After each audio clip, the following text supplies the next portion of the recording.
He is no longer a Buck. All right, that's the end of the story. Let's talk about the guys that went out there and won the game. Now we see that Bruce Arians has some choice words to say about Antonio Brown, but you see we got our PR specialist. He's on the scene.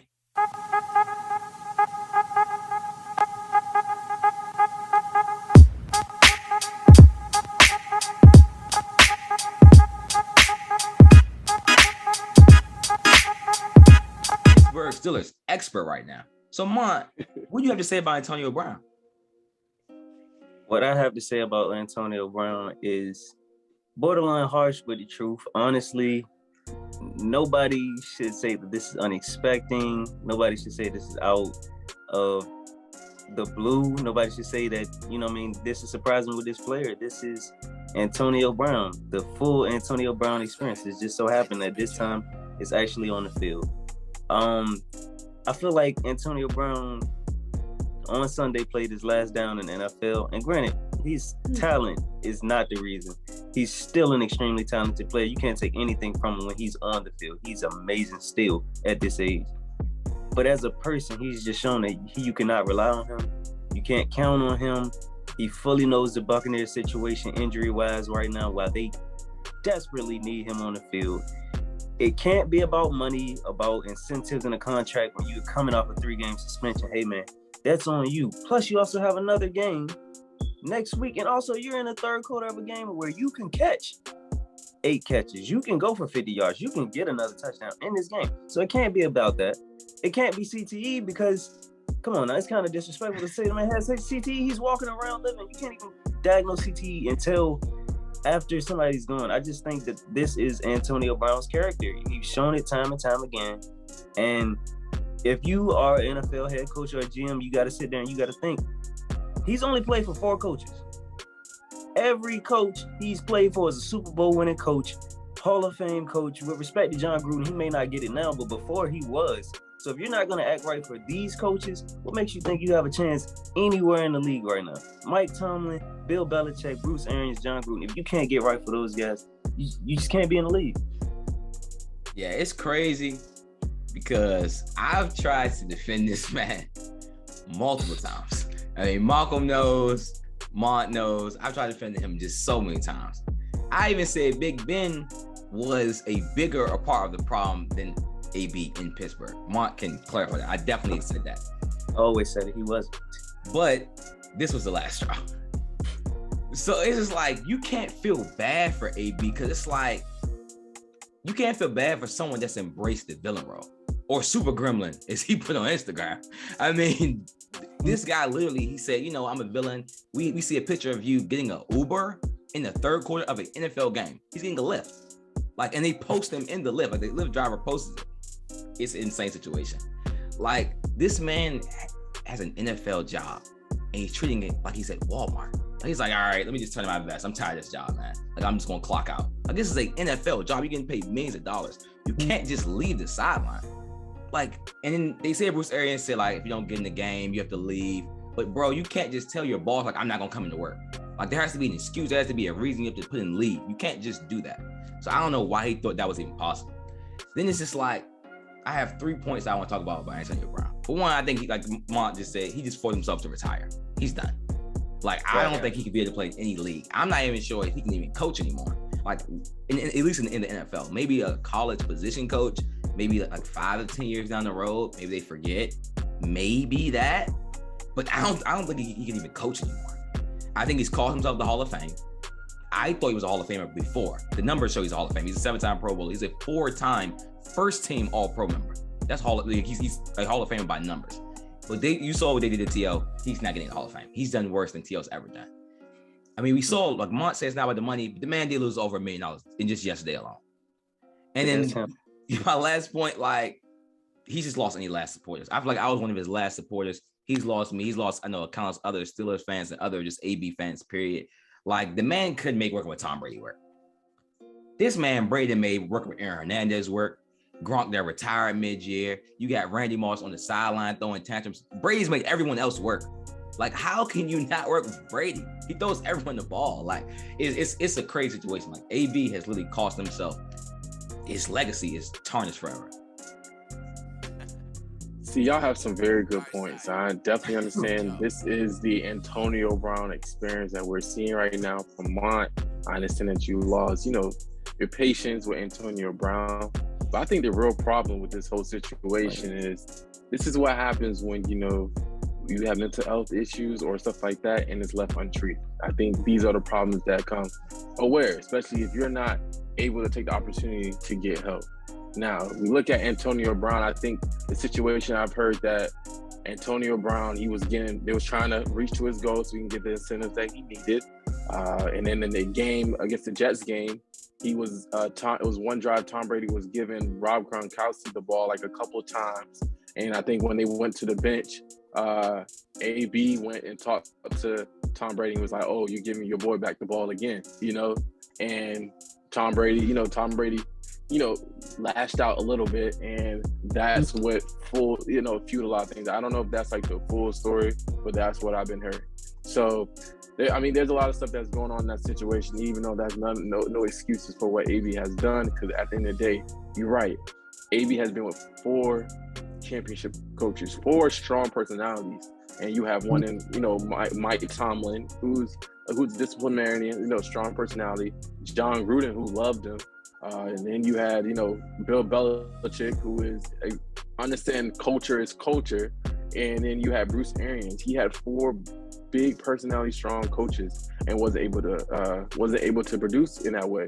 But I think that's one thing is, as teams more, I guess you go more in the modern age, and now that we have younger guys coming in, we got to focus on mental health, because at the end of the day, there's a lot of ABs out there, and you won't recognize them until maybe later on the years, like AB. But there's a lot out there. I think Ryan Clark was talking about how AB wasn't really like this when he first met him. He said AB was cool, a nice single father and stuff like that. And he might have like his little, diva attitude, but that's what you want. That's how wide receivers are. You look at different wide receivers, that's some of the, personality traits that they entail. So I don't know what's like transpired, but I think the biggest part about this and understanding like the mental health issue and understanding how different teams are able to handle it. Tom Brady said in the press conference later, he said that he loved AB, and he wants AB to get the help that that he deserves, not the help that they think that he deserves, which is understandable at the end of the day, because people don't know what AB got going on. Only AB knows what AB got going on. And if AB not going to try to get help for himself, it's going to derail him. And yes, I do not think that AB is going to play another down in the NFL. But I think that with him trying to get help, it can get a better opportunity for him to get a Hall of Fame. It can be a better opportunity for him maybe to get a coaching position in the NFL or college to some extent. I think there's more in AB's career if he gets help now than if he don't get help at all, because that will be the end of AB. I'm empathetic to the whole aspect of mental health, and if he does need help, I definitely hope he gets that help.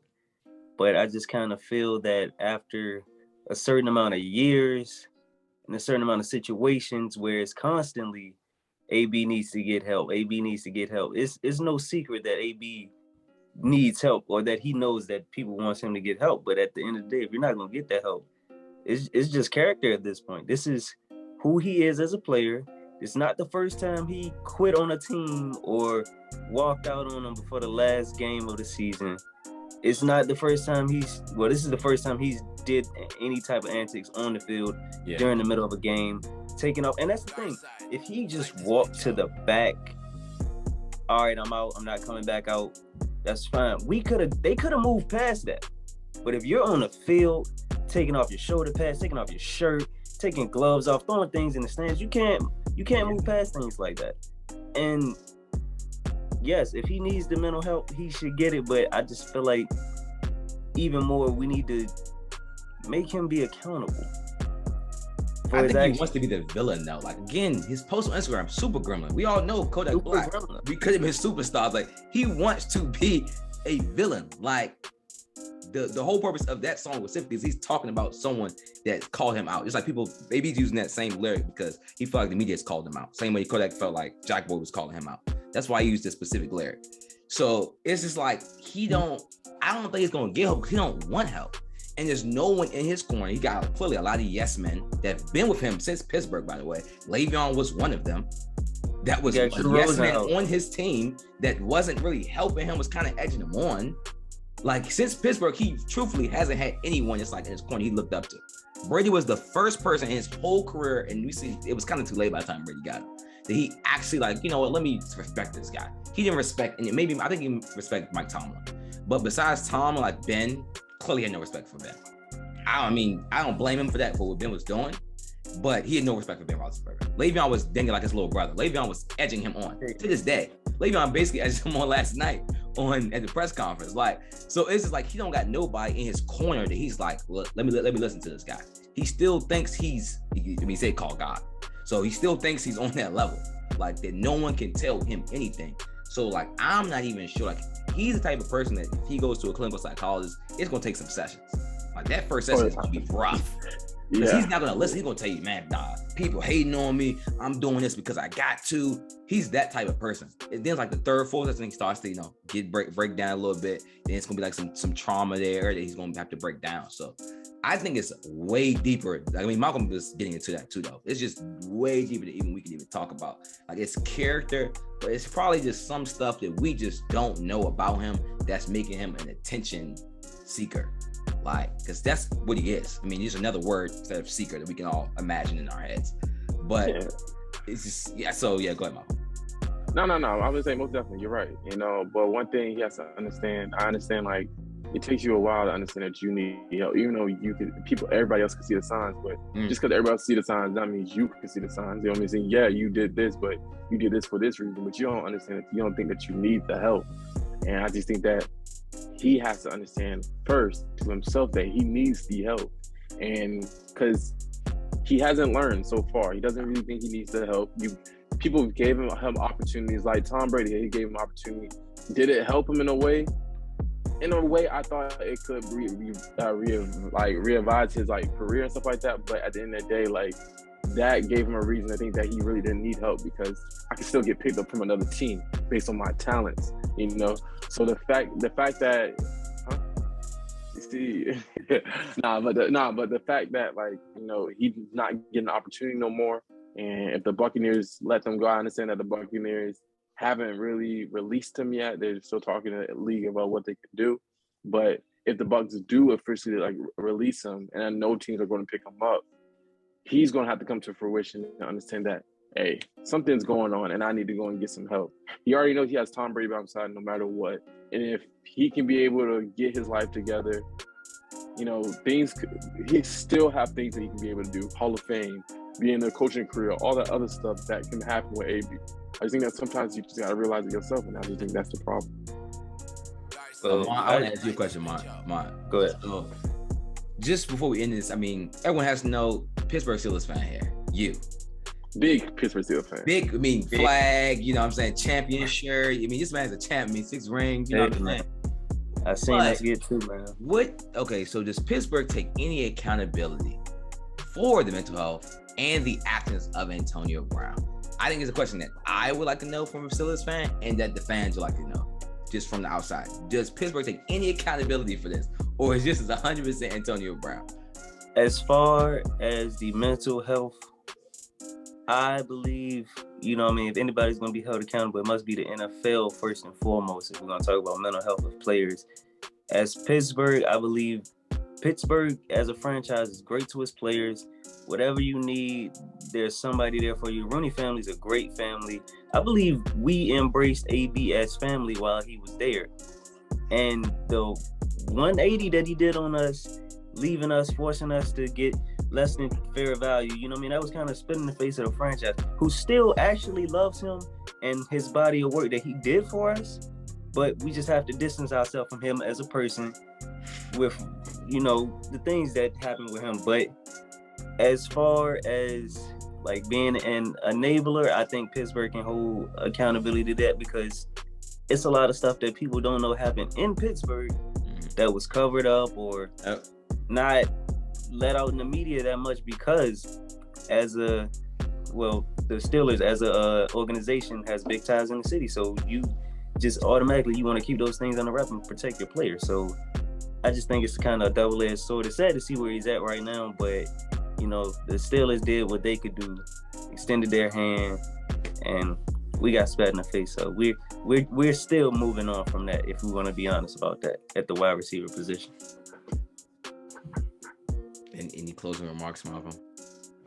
Nah, I don't. Nah, I said what I had to say about the situation, but interesting. Mont said about the Steelers situation. Interesting, but I said what I had to say. I mean, he said that he did say at the end, so no one, you know, he did say they were an enabler, which I believe as well. And we've already discussed the Ben situation multiple times, so it's just no reason. And we also discussed Le'Veon as well on the show.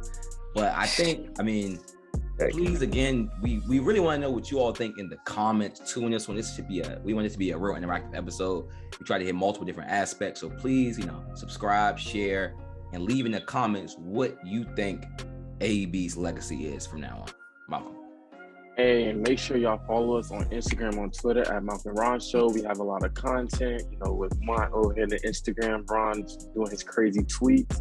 You know what I'm saying? Just make sure y'all tune in and be able to, hey, conversate, do what you gotta do. We always respond back. So y'all have a great holidays and happy New Year. See y'all. All right. All right, see y'all.